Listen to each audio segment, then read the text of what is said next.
Assalamu alaikum wa rahmatullahi wa barakatuh. Alaikum salam wa rahmatullahi wa barakatuh. Alaikum assalam wa rahmatullahi.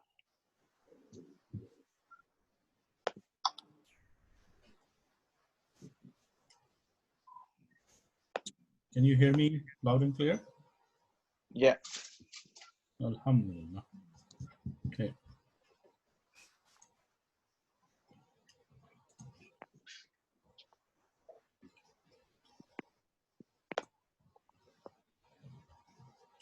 Just gonna wait a few minutes, give some time to people to join.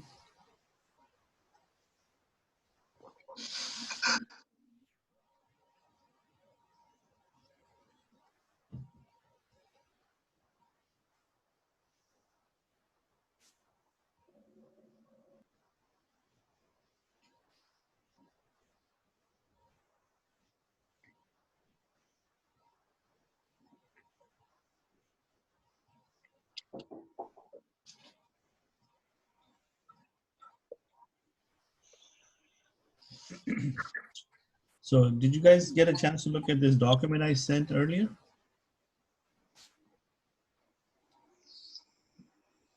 Yes, a little. Okay.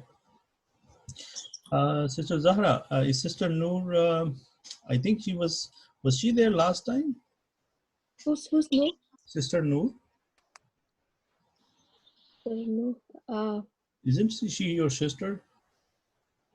No, Amina is my sister. Oh, I see. Okay, so it must be somebody else. Okay.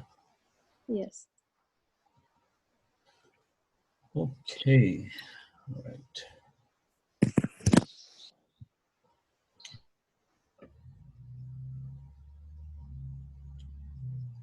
Just give one more minute and then inshallah.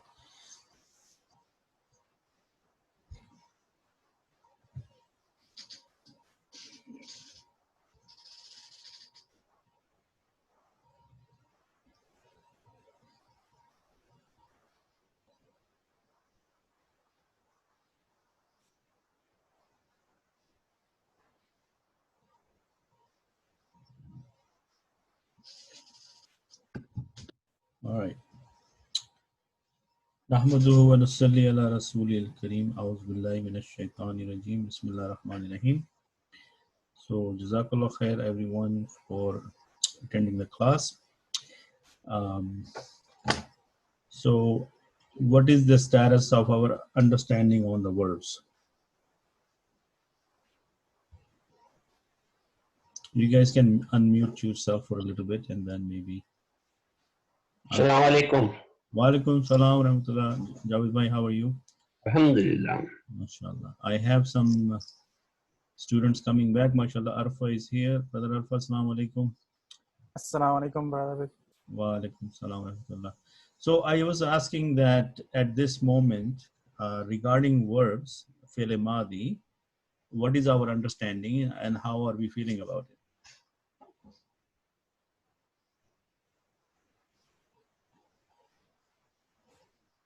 Nobody?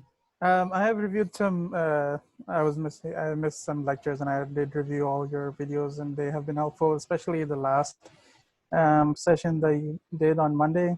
Yeah, that was really helpful.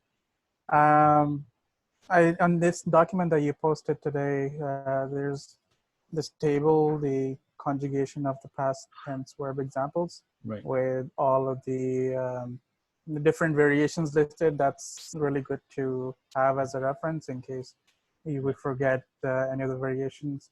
But as long as we can write that down without, referencing or having that in mind, I think we should be good with past tense and the rules you mentioned last time. That's right. That's right. Very good, Alpha. So, so how much time are we able to spend during the week on this class? Very little. Is that what you said?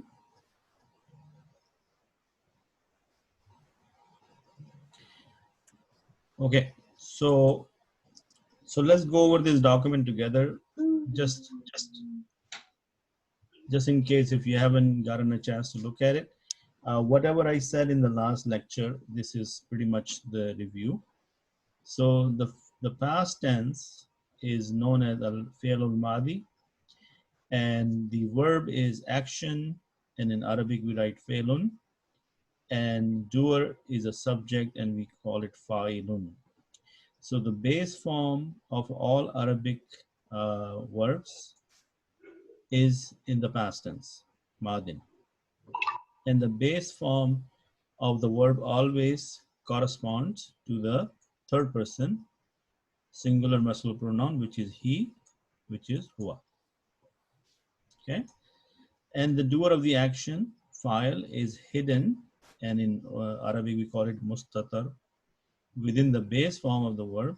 Notice that he is hidden in kharaja.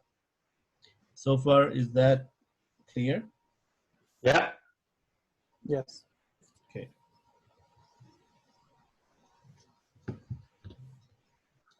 All right. So the next one, we said, if we look at the anatomy of the past tense verb, we said almost all Arabic verbs can be tracked back to a 3-letter verb, and the remaining few exceptions are tracked to a 4-letter verb. So we will at some point look at 4 letters verbs, but most of them are 3-letter.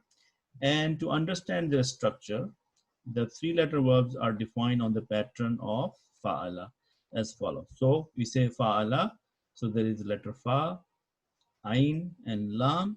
So if we take another verb which is kharaja, then the root letters are kha, ra, and jim. So this is known as, because it's in the place of fa, then we call it fa kalima. What do we call it? Fa kalima. And it's also known as first radical. Then the ain kalima, which is the second radical, and then the third radical is the lam kalima. Now, why am I putting too much stress or going after review? Because in the future understanding of the Arabic language, verb is heavily used, and if we don't understand this right now, then later on we'll keep forgetting or getting confused about these things. So it's extremely important that we get this concept clear. And it's okay to ask questions, or even repeat yourself or write it down, because this substitution, if you can do it in your mind without touching the piece of paper, then it means that you are getting the hang of this thing. In the beginning, you may use a piece of paper to write it down and do the mapping, like, okay, fa, so I have another letter I need to put under fa, I need to put this letter under ra, or ain, and this letter under lam. Okay. So inshallah, similarly, look at this chart. So what we have here, zahaba. Zahaba mean he left. And what is the kalima under the fa kalima is zal, and the ain kalima is ha, and the lam kalima is ba. Jalasa, he sat. So jim, lam, and sin. So if you have the pattern of fa'ala, if any of these 3 letters are given to you, then basically you know what to do with them, right? Yes. Okay, mashallah. I see brother Jamil. Welcome back. Thank you for coming. So this was now we are just doing some review. And what was another thing I told you about? That the fa kalima and the lam kalima, they have the fataha, and the ain kalima can have the combination of, like, you can have either a kasra, fatha, or dhamma. But the fa kalima and the lam kalima, they always have the fatha in fi'l madi. Is that point clear? Yes. Okay, Yes. alhamdulillah. So with this clear, like how clear this book can be, this is, mashallah, very good explanation of what I've been talking about, right? Agree? Yeah. Okay, so now we come to the part where we said, okay, how do we make the 14 different variations of the verb? Okay, so we know that there is a pronoun hidden, Now, the pronoun in the fi'l is, what is the role of that pronoun? File. File, right? Now, file is supposed to be in what status? Rafa. Rafa. So we need to pick the pronouns of the Rafa category. And we know that the Rafa category pronouns are the detached pronouns, and they are known as huwa, huma, hum, hiya, huma, hunna, anta, antuma, antum, anti, antuma, antunna. Making sense?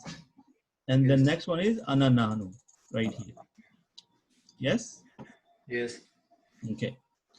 So in the, because they are hidden, they are not taken as a whole, they are just taken as suffix out of that. So huwa is basically hidden. We don't even see it. If some verb is written as kharaja, we assume that he is there, huwa is there, and we don't see it in the suffix. But when it's huma, so is the alif sakina. Yes, there is a alif Yes. sakina here, and then there is a hum, and from the hum the suffix is taken is waw sakina and alif. Making sense? Yes. Yes. So this table should actually clarify a lot of your questions. So if we have kharaja, then kharaja, kharaju, and they are now actually adding those right here. So the waw is what do you call is sakina, and alif here is sakina. Okay, and then the same way kharajat, kharajta, kharajna, kharajat, or kharajta, kharajtuma, kharajtum, kharajti, kharajtuma, kharajtunna, kharajtu, kharajna. Okay, so to some of my students, let me see. Okay. To some of my students who have submitted some work to me, I just want to apologize to them. I have been very busy. I did not get the chance to look at that. So if I haven't gotten back to you, please give me some time and I'll look at your work. Now, one comment I want to make that I've seen some work and some of you are not very clear about this kharajat.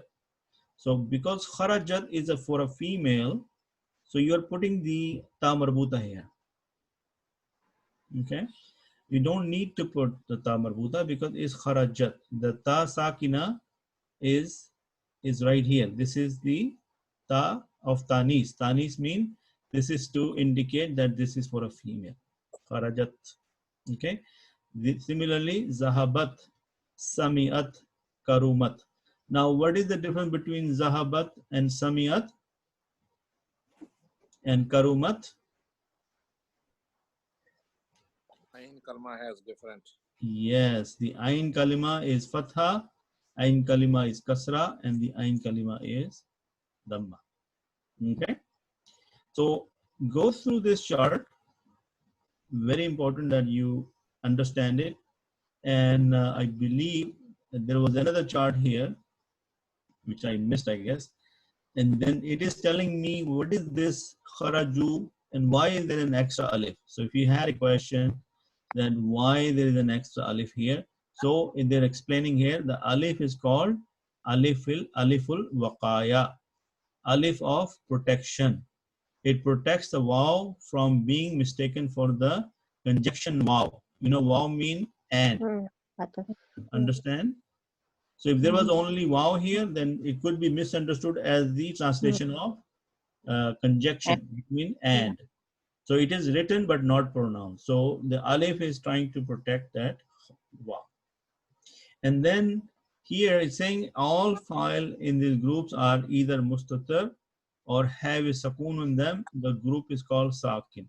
So in the kharajat or the huwa and the hiya, they are hidden. They don't even make any sound. So huwa has not even be visible there. Okay. This ta here is not ta marbuta. This is known as ta us sanis, meaning the ta of feminine. Okay. And- Brother Abed, this Tanis, as you said, is Sakin, isn't it? Yes. So, would you would still pronounce it as you're doing? Is it Kharajat? You stopping at it. Sakun means you come to a stop. Kharajat. Oh, okay. All right. Right? Fair. Because you're not Understood. saying kharajata or kharajatu, right? That's why Okay. it's sakin. Sakin means when you come to that letter, you stop and you don't give it any Okay. haraka. Vidako fahamta. Yeah, okay, good. So similarly, the next one you see kharajna, kharajta, kharajtuma, kharajtum. They have mutaharrik, meaning there is a file which has some vowel sign on it. So this one has the fatha, fatha, fatha. Similarly, there is a kasra. So they are mutaharrik. So if you know a little bit about tajweed, mutaharrik is a word or a letter where you have a haraka. Haraka is the fatha, dhamma, kasra, right? So inshallah, if you look at this chart a little bit more carefully, you will see how things are divided. Now, one of the new subject or something new from this subject is fi'l lazim and fi'l mutaaddi. So these are the categories of verbs. So they're known as transitive versus intransitive. Okay. So fi'l lazim is intransitive, which means that a verb does not require a maf'ul bihi. Okay, let me start with the first one. What did we say? That a verb needs to have a file. Agree? Yes. Can we have a verb without a file? No. No. So those verbs which require, sorry, okay, so I have to go back to this.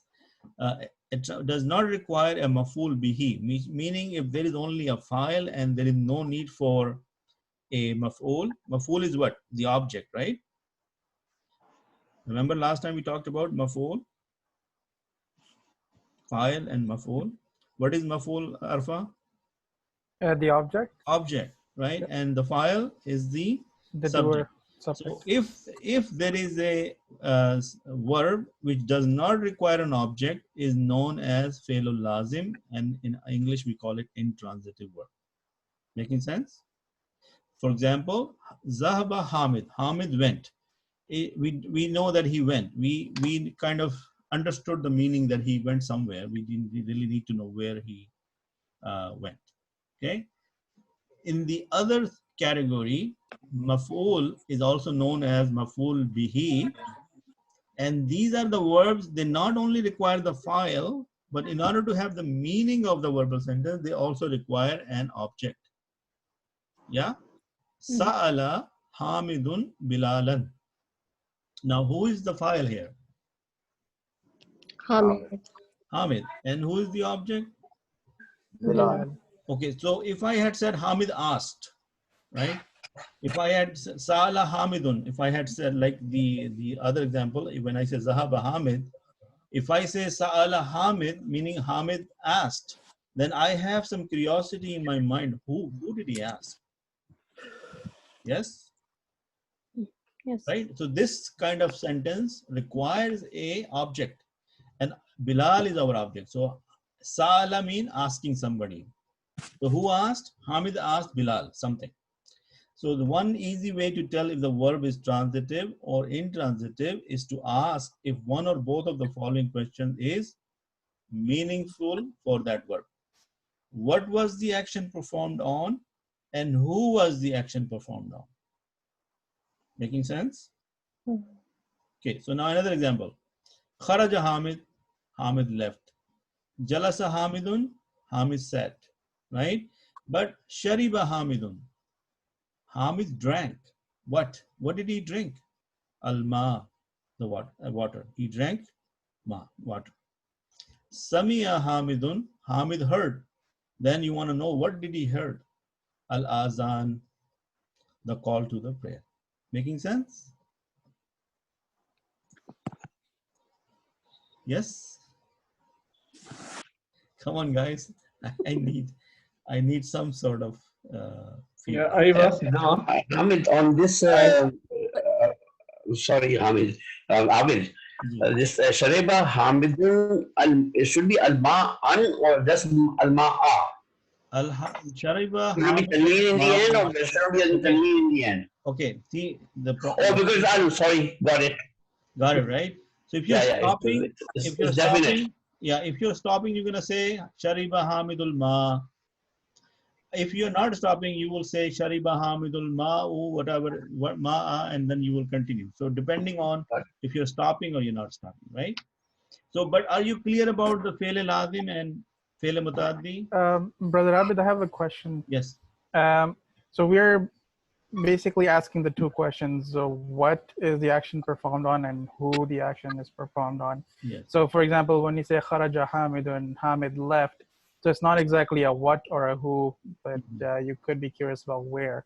But when you say Jalasa Hamidun, so Hamid sat, can you not ask what Hamid sat on? So yes, you can say Jalasa Hamidun alal kursi, that Hamid sat on the chair. But that will be not the maf'ul. It will be a more information about the action or the file. So again, here you just take it from here that in the second sentences, especially here, Shariba Hamidun, we need to know, or we may wonder about these things. What did he drink? Okay. Right? Or what did he hear? So again here, Kharaja Hamid, he left. I don't know. Maybe he left to the market, but at least I know the meaning Kharaja Hamid. Hamid is gone. Yes? Right. So I may not require to know where he goes, but in the other kind, I kind of feel that. And then again, this is not my rule. This is how the Arabic language is designed. So what we need to understand out of this, that any sentence or verbal sentence where you don't find a maf'ul, or there is no need for the maf'ul, then it is a intransitive verb. But if there's a sentence or a verb, it requires both the file and the maf'ul, then it is a transitive verb. So in Arabic, we call it fi'l muta'addi and fi'l lazim. Muta'addi. لازم لازمة. Now muta'addi, you know what muta'addi is? فعل متعدي فعل متعدي transitive. Yes. Okay, so now the object al-maf'ul bihi, we can call it maf'ul. If you want to call it maf'ul bihi, then it is also acceptable, and I think you should know it for the sake of knowledge, right? So look at that. Al-maf'ul bihi, separate noun can come as a separate noun. Okay, this noun will always be mansub. فعل لازم. المتعدي فعل لازم. So we know that maf'ul is always mansub. What is mansub, by the way? Object. Object, right? Mansub is the noun which is in the status of nasab, لازم. right? So what is bilalan here? Why the bilalan has the extra alif? The status of nasab. Because it's nasab and it's male. Yes. Right? So sa'ala, this is fi'l madi. Hamidun is the file and bilalan is maf'ul bihi. Making sure. Okay, now this I have been telling you this from last sentence, last time, that sa'alahu hamidun. فعله حامد. What is hamidun here? What status? مرفوع. مرفوع. Marfu'a. Very good. Sa'ala is the actual verb which is telling me it's a fi'l madi. What is who here? He, Attached pronoun. No, it's not he, it's him. him. Okay, yes. Because this is the attached pronoun. Right. Yes? So Hamid asked him. So we are taking the Bilal out of the picture. Instead of Bilal, we are using a zamir or a pronoun to reference towards Bilal. That Hamid asked him. Is that making sense? It makes sense. Can you also help me if the thing was like he asked Hamid? So how will that be returned? Okay, you're saying he Asked. Because I thought Sa'alahu is he asked Hamid, but No. it's different. is gonna be Sa'ala Hamidan. Oh, okay, so with the the Talmeen with the, okay, got it. Because your file is he, and object is Hamid now. He asked Hamid. If you want to take the meaning of he, then it will be Sa'ala Hamidan. Oh, only Sa'ala, okay. We don't have to put who over there. Sa'ala Hamidan. Okay, Yeah. thank you so much. Everybody clear on what Brother Javed asked? Yes. Okay, good. Yes. Yeah. Very good. Robin, Because if you got question. that, Brother Altaf, are you saying something? Yeah, question is, so in Arabic, the verb, the kalma will start with verb. Yes. The jumla will start with, if it's a verbal sentence, it has to start with There's the two verb. types, yeah. Maybe it's verbal Jumla failure. or nominal, yeah. Okay. Got it? Because normally noun comes first, then the verb, and then maybe. In Arabic, it's the other way around. Like we can have jumla ismiya and we have a jumla failure. Failure. So if we can also have jumla ismiya and we can have failure inside, but it has to start with the noun first. The khabar and mubtada. Mubtada has to be a noun, and the khabar can be a verbal sentence. So if we write Hamidun Sala Bilala, so what it That will become a it's wrong. nominal. That will become a nominal sentence. Yes, you're right. Because you started with the noun. Yes. But it will be right? It will be It right. will be right. Because we remember the example I've been given that Hamid hit Zaid, and I told you that it can be written in many ways, right? Right. Okay. So based on that information, I wanted you guys to take this chart or this document I put together and study it. And one way to understand it better, maybe you can write it down with your own hand. This information, write it down on a piece of paper, like taking notes. You know how when we are in a classroom, if we go to any standard classroom, we have to make notes, right? So if as a homework, the minimum you can do is write down this information on a notebook by looking at this document and just copying it on a notebook. Can we do this? Inshallah. Sure. Inshallah. Okay, good. If you do this, wallahi, I feel that you will benefit tremendously from this. Okay, now let's go back to our other book, which we have been using, and let's talk about some verbal sentence. Okay, remember last time we started the verbal sentence? What is the Arabic for that? Al-Jumlatul Fi'liya. So how does the verbal sentence starts? It begins with a verb. Wow. Yes?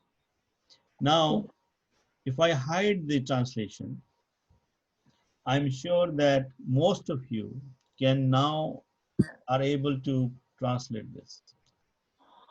I can help you with the verb. Qatala mean to kill someone, right?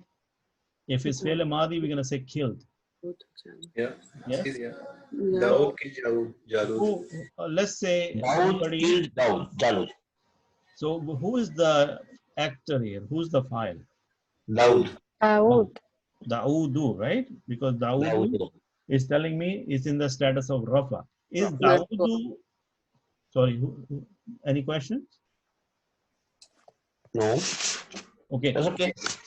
So what I want to ask is, first, we need to identify this. So that is why I'm asking these specific questions. What is Jaluta? Object. Object. So, and Qatala, if there was no Dawood mentioned here, then Qatala will be He killed. He killed. killed who? Jalut. Jalut. So Dawood is mentioned here. So is it Mustatar or Zahir? Zahir. Zahir. Zahir. So we will say Dawood killed Jalut. And Making sense? Yes. And wow in the beginning of the sentence is the wow of conjunction, which is and. And Dawood killed Jalut. Is that making sense? Yeah. Okay. So this is a ayah from Juz 2, I think, the last page of Juz 2, and this is a story of Goliath and how do we say it? David and Goliath, right? In English. Yeah, yeah. So this is when Dawood killed Jalut. Okay. Now, so a verbal sentence comprises a verb, a subject, and an object. Have we not talking about that? We've been talking about that, right? Usually the verb comes first, followed by the subject, and then the object, meaning وَقَتَلَ verb, Daudu subject, Jaluta object. Is that clear? Is that making sense? Yeah. Okay, and then the subject and objects are nouns. How do we know that? Because Dawood is the name of a person, Jalut is the name of a person, and we know a noun have a status. We did not talk about a verb having a status. Did we talk about that? Right? We know the characteristics of noun. The gender, the number, the capacity, and the status. So from the status, we identify if it's in Rafa, it has to be a subject. If it's Nasab, then it has to be an object. Is that clear? Yes. So maf'ul is also known as maf'ul bihi. Al-maf'ul bihi. Okay. So now let's look at that. The subject is always nominative state, meaning halatul rafa, and is bearing a dhamma or dhammatain, tanween. Daudu. Now, if I ask this question, it will throw some of you off. But why is Daudu and not Daudun? Because it's mabni. Mabni. Is it Mabni? It's not Mabni. غير منصرف. غير منصرف. It's non-Arabic name. Non-Arabic name is غير منصرف. Okay. So the word I'm looking for is غير منصرف. And what is the quality of غير منصرف nouns? That they only change in two conditions and do not have a tanween. So Daudu, Dauda, Dauda. Jalutu, Jaluta, Jaluta. Making sense? Okay. So that's not our subject, so I'm not going to dwell too much on it. So the maf'ul bihi or the object has either single fatha or fathatain and is known as halatun nasab. So this is basically a review.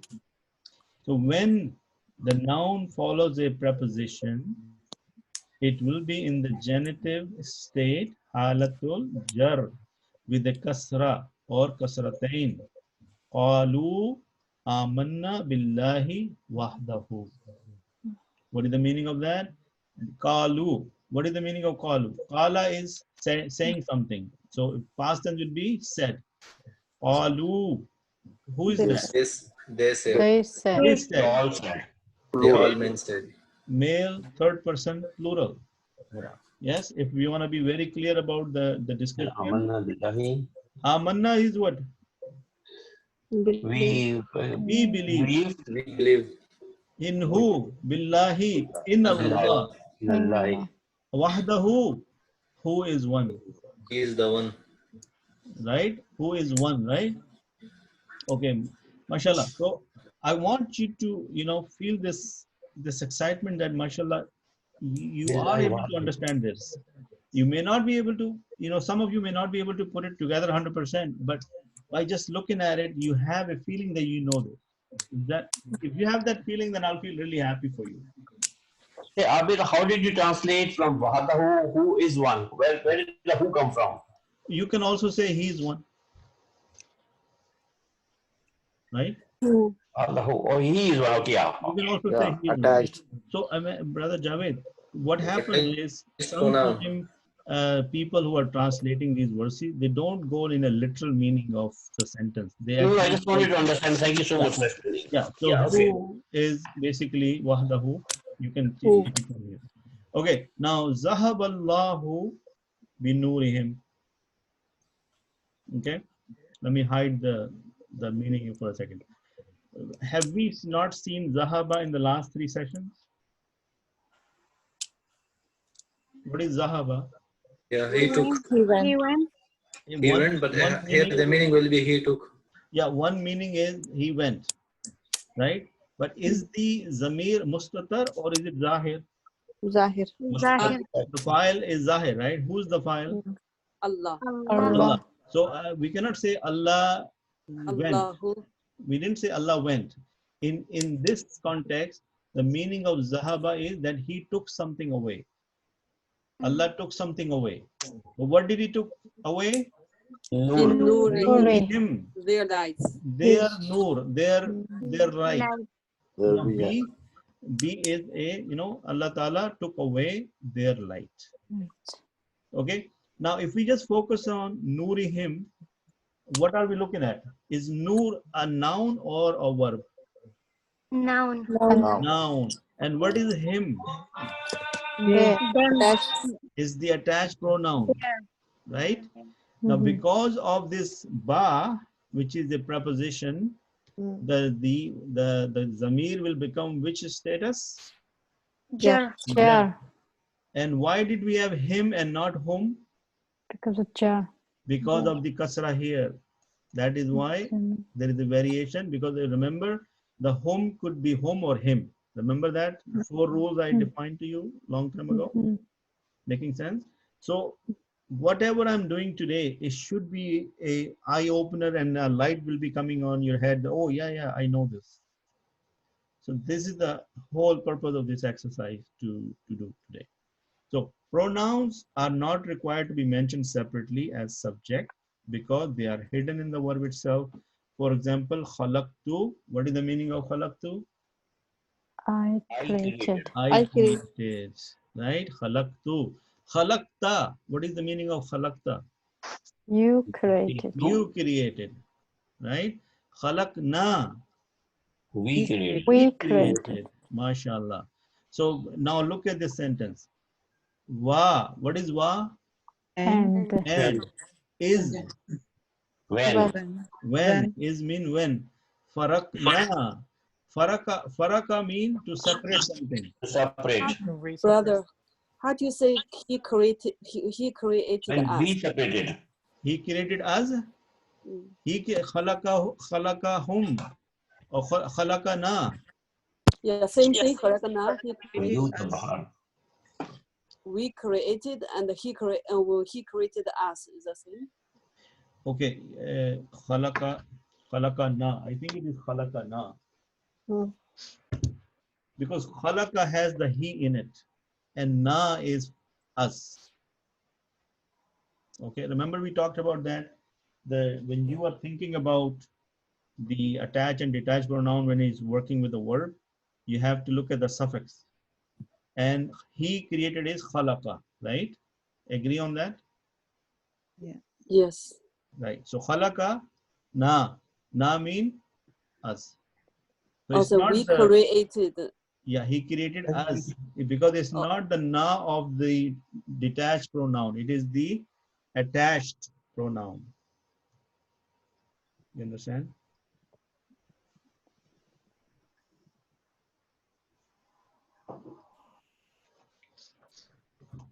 Okay, why don't I talk about that later? How's that? Because that will stop us from.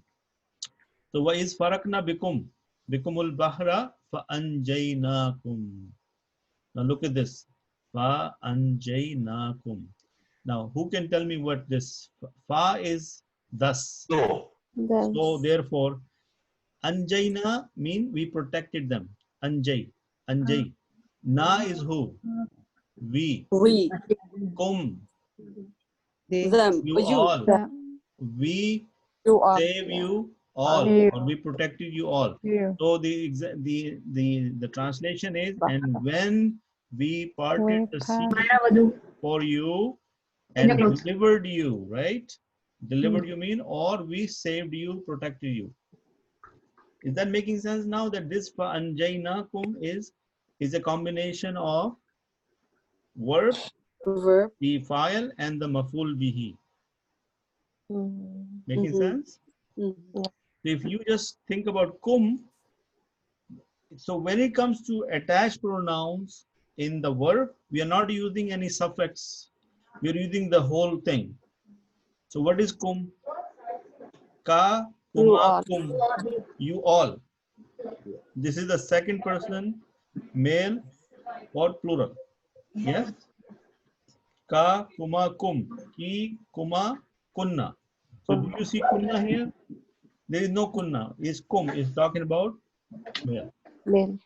Okay. So in farakna, the hidden pronoun is we.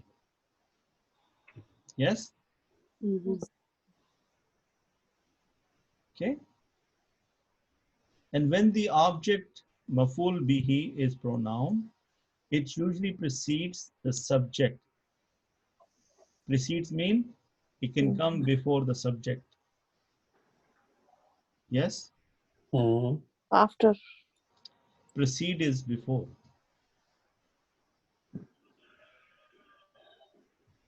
Right? Illa man azina lahu or illa man azina lahu rahmanu wa qala sawaba. So except the one who is permitted by the beneficent and he speaks all right. Okay. Ar-Rahmanu is the file. Who's the file here? Rahman. And lahu for him is the object here. Making sense? Okay. Now let's look at this one. Ulaika lazina habitat. So just focus on habitat. What are the root letters?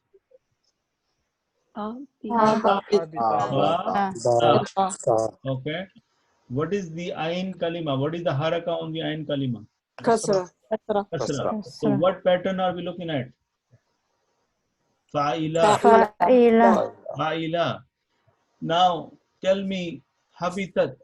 What combination is this? Is it number 1 or number 4? Number 4. Number 4. And we are talking about dunya and akhirah, right? Yes. So dunya and akhirah, they're all female or feminine. So habitat is used for what? Feminine, right? So ulaika allazina habitat. Habitat means seas. Then Allah subhanahu wa ta'ala, they become fruitless. They're wasted. So ulaika allazina habitat amaluhum fi dunya wal akhirah. What is this ta indicating for? Like what is it? Is this amal? Habitat. Habitat like mean, no, this pronoun ta with the sakun. What is it indicating? That is indicating that female. A third person. Female. No, I'm just saying female looking for what word? Okay, right here. Okay, let's go to this. Look at this. Yeah, I'm trying to explain that. Look, when we had word kharaja, right? And when we talk about kharajat, is the ta sakina was the tanis, the ta of feminine. And that's exactly what it is, habitat. So the fail is. But what female thing is it addressing? My question is not that. Like, yeah, it's addressing dunya and akhirah because dunya and akhirah are feminine. Okay. Yeah, this one. Habitat shouldn't be the amal. Habitat should be addressing amal or should be dunya or akhirah? Nice. It's referring to the dunya and akhirah.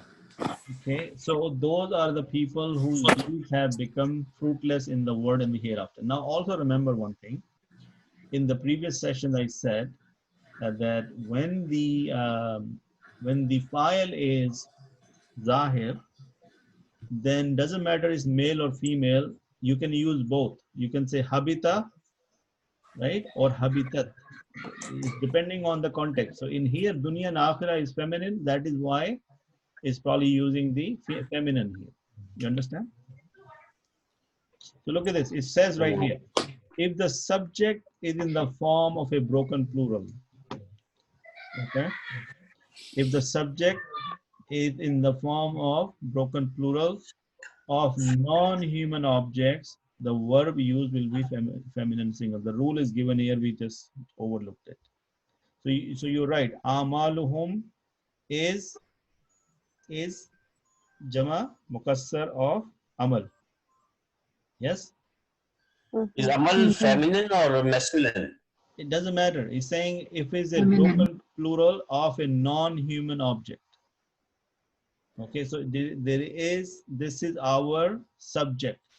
Amaluhum. Brother Robin, Yes. question here. Is amaluhum could be ahead of habitat? Like ulaik allazina amaluhum habitat fi dunya wal akhirah. Possible. The variation could happen, yes. Okay. Because habitat is related to dunya and akhirah. I don't know. It's actually, no, you know what, you're right. No. You know, It should be related to amaluhum. okay, so So habitat since- is related to dunya wa akhirah. That's why it's feminine. actually, Brother Altaf, I think we were on a wrong page. So what happened is we read this line now. It's actually explaining here that if the subject is in the form of a broken plural, and the only broken plural here is the amaluhum. Amaluhum.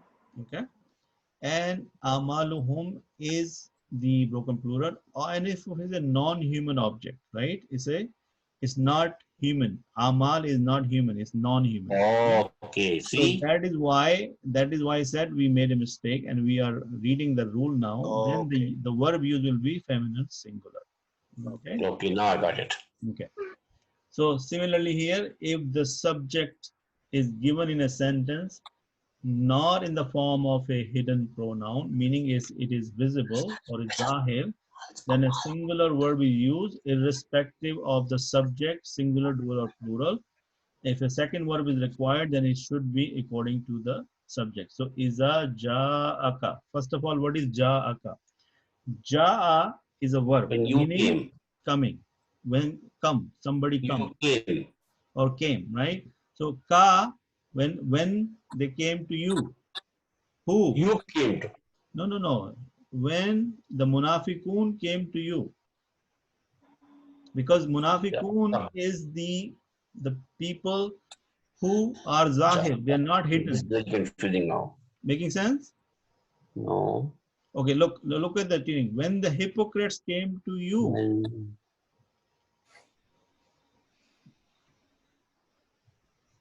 Okay, al munafiquna, is it rafa or is it nasab? Rafa. Rafa. Rafa. If it's Nasab. rafa, then it is fa'il or maf'ul? Fa'il. Fa'al.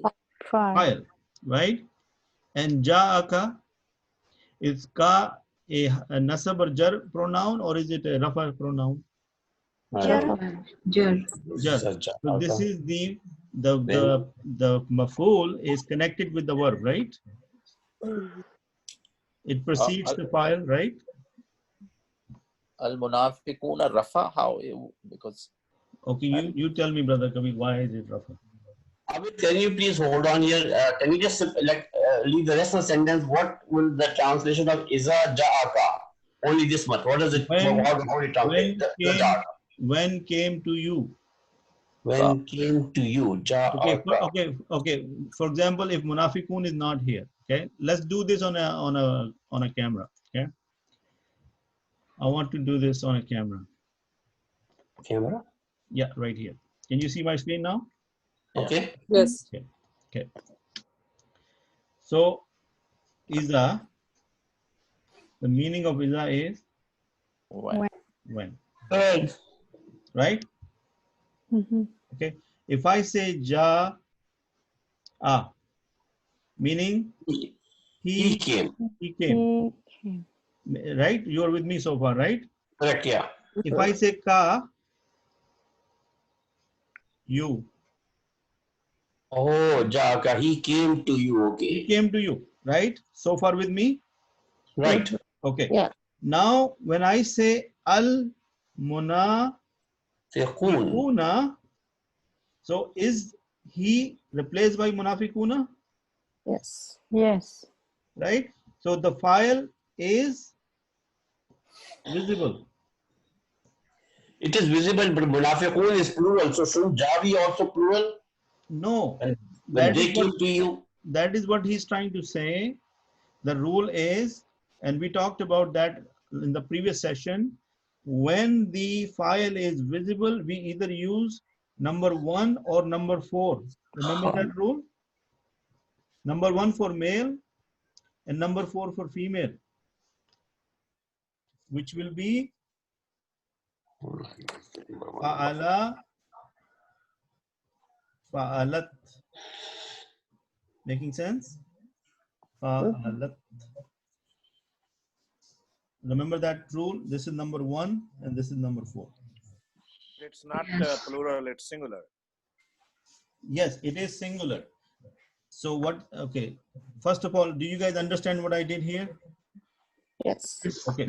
So if you understand this, then we'll go back and reread the rule. Okay. So in this case is ja'aka. This is verb plus object. Okay. And this is the subject. In this sentence, the subject is visible. It's not hidden. So we cannot say he came. So when came to you, the munafiqun, the hypocrites, when the hypocrites came to you. And that is what the translation is showing here. So it says, if the subject is given in a sentence, not in the form of a hidden pronoun, which means that it is visible, then a singular verb is used, irrespective of the subject, singular, dual, or plural. So it doesn't matter if it's munafiqun or munafiquna or munafiqani or munafiquna, we still use singular verb,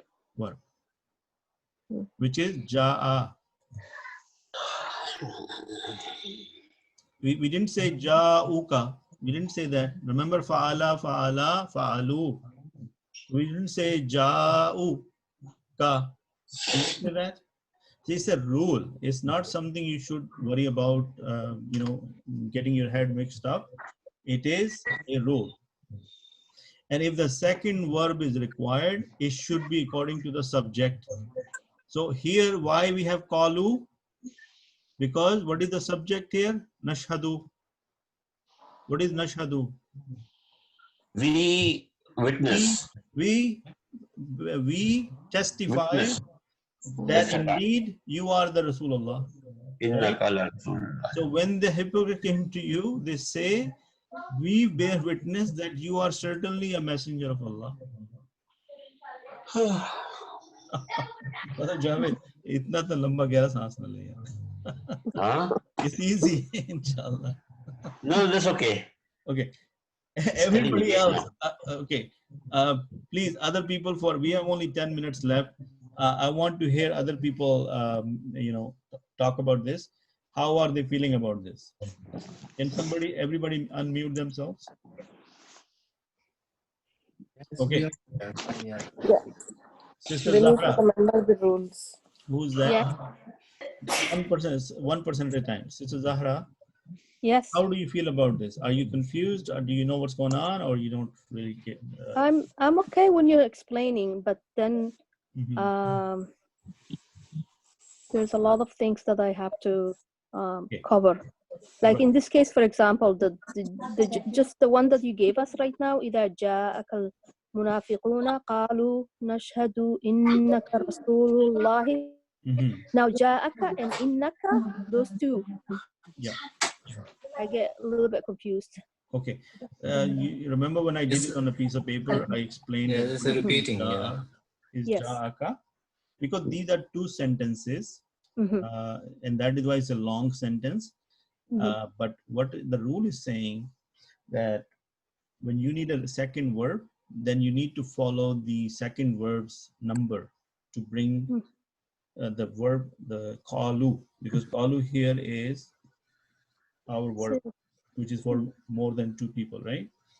So anyway, the point is this: yes, if you just look at it and try to make sense of it at this stage, you will get confused because you cannot put the things together in your mind in a very clear way. So that is why I had to use a piece of paper to write down everything separately, right? So when I wrote it down separately, most of you had started to see the light bulb coming on. That, oh yeah, this is how it is, right? Yes, yes. Then it was easy to digest. So again, it is a combination of theory, it's a combination of understanding, it's a combination of little practice. Making sense? Okay. So Galu follows the Nashhadu. So again, if we look at the rule, if the subject file, which is al-munafiquna, is visible, is not hidden as a pronoun, then the singular verb is used irrespective of the subject. So we use ja'aka.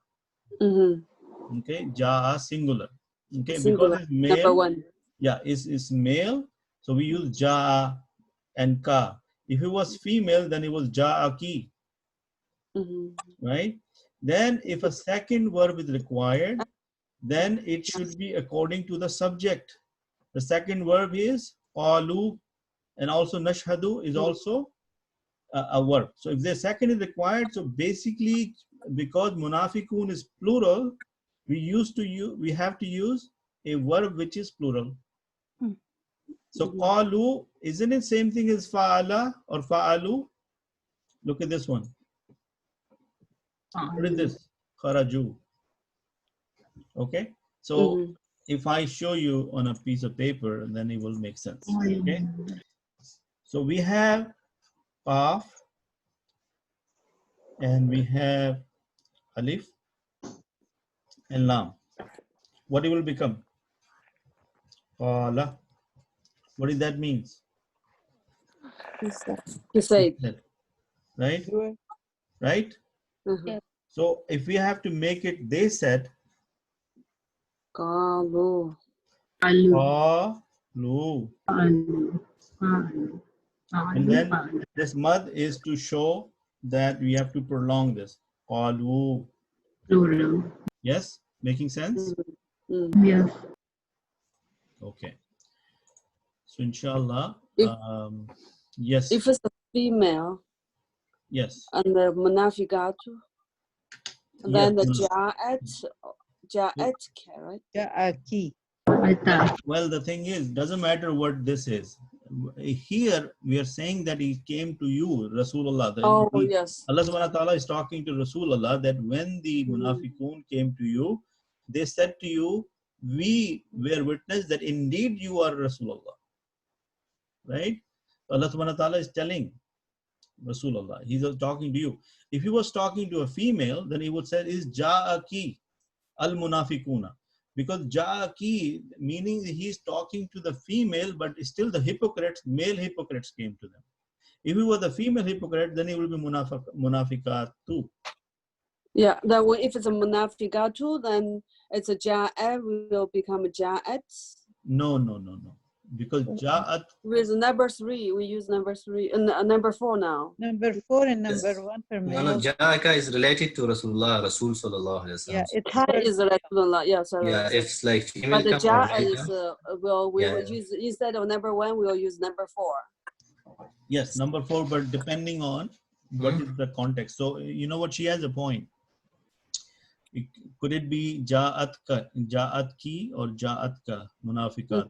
You're right. We'll think about that, and inshallah we'll address it. We are kind of running out of time, so I'm not done with the rest of this page, and I would probably assign this to you as a homework that inshallah you guys go over this document. Now, one thing I want to say before I go, I've been thinking about it. Okay, so I want you to participate with me in one activity, and it's pretty optional. I'm just want to motivate you, but it's not like mandatory. Making sense? So what do I want from you? Okay, we all know that in our deen, the intention is very crucial and everything is based on the intention. Yes? Yes. Okay. And our deen is so beautiful that when we make a sincere intention, even if we are not able to fulfill that intention completely for whatever reason, we die or we try our best but still not able to, we still get the reward for it, right? Yes. Okay. Now the second point I want to say, most of us maybe are in the age group when our kids are grown up, right? Or we still have young kids. right? We still have young kids. And what is each parent's desire? Most of us, or pretty much every one of us, are very much interested in making our kids Hafiz al-Quran. Yes?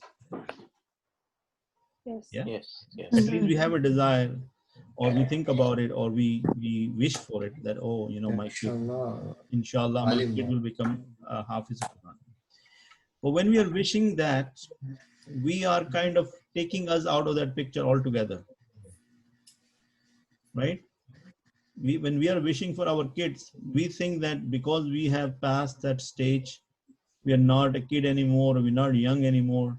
By default, we take ourselves out of that wish, which in my opinion is not fair. We put a lot of burden on our kids, but we safely remove ourselves from that condition. Agree? Yes. Okay.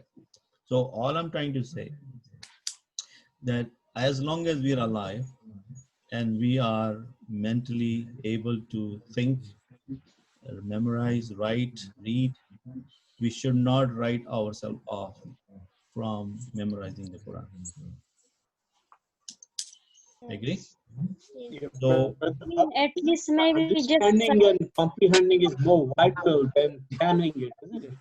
yes, I agree. But that is only one part of it, Brother Majid. That's the key, isn't it?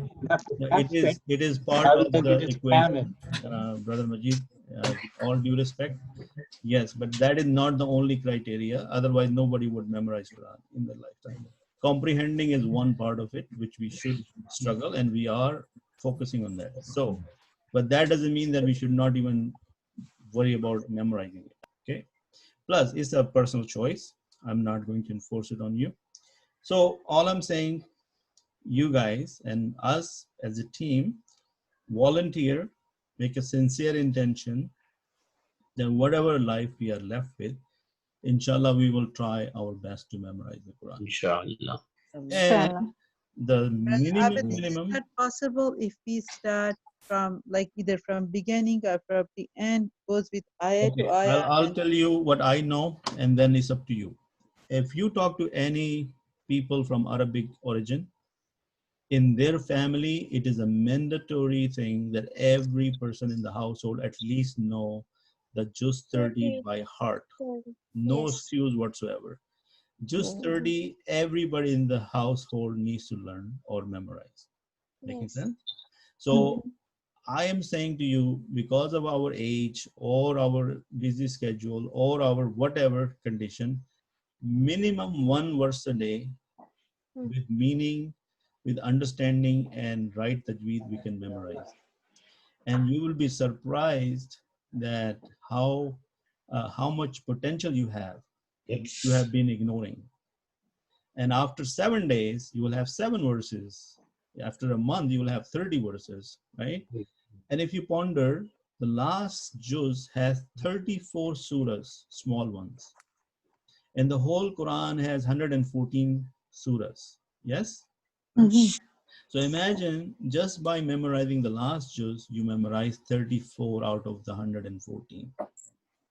And the very first benefit you will get, your salah will improve because we will stop reciting Qul Huwallahu Ahad in every rakah.